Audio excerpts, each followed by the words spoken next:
This is going to be part one of an inexpensive way to put turn signals on the Defender HD10. It's a 2024 limited. Of course, it came with no turn signal kit. So, real quick, I'll walk you to the back. We'll start out in the back. On the back of these things, you'll see this reflector. There's just a nut on the inside. I took the nut off. It's just a reflector.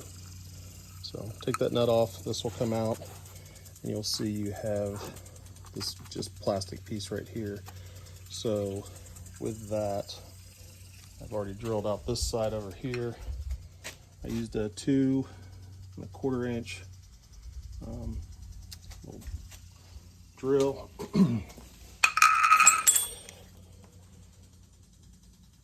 Milwaukee drill, and the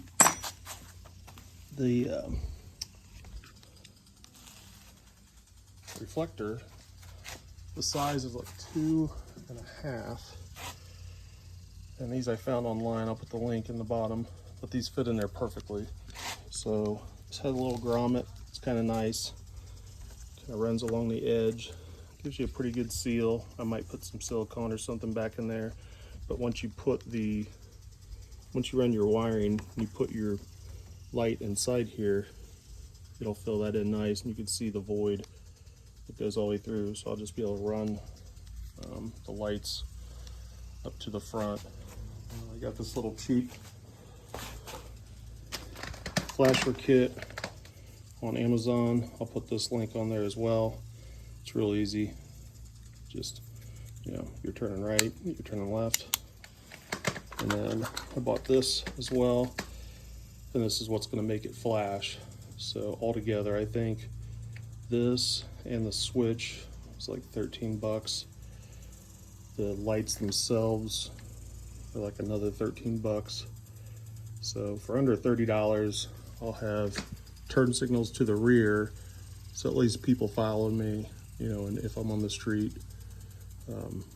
I'm not trying to make the street legal. I'm just trying to make it so where friends behind me can see where I'm turning, going, that kind of stuff. And then eventually I'll add the front ones as well. But this is just step one. All right, so I drilled the hole, put the grommet on there. The grommet's just around the hole. You can see the hole that I drilled, just sitting there.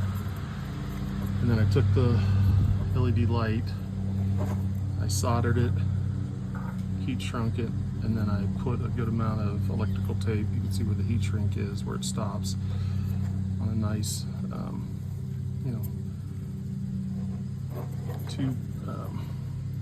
low level LED light. So we don't need a big thick wire, but a nice wire.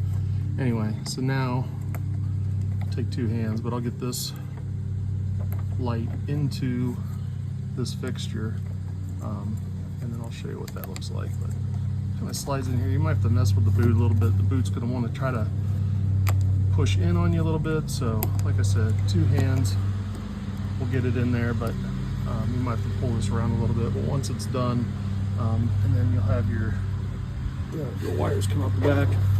So I'll take this wiring across the bottom. My machine's got, I have an RC bumper on here, so I already have lights, rear lights. So I'll bring it over to this side. Do the same here with this wiring, and then run it up similar the way I did with my rear backup lights inside the cab. But you want to zip tie everything down so it doesn't run into anything, and then obviously be able to flip the bed up and down, all that kind of stuff. So I'll make it look real nice, zip tie it all in, put it in a nice wiring loom, and then show you what it looks like when I get to the front. I'm going to hook it up to the battery and to the actual switch. There it is, complete. So turn signal's on. Turn signal. Obviously this one's on, but right and left turn signal's working, and it turned out pretty good.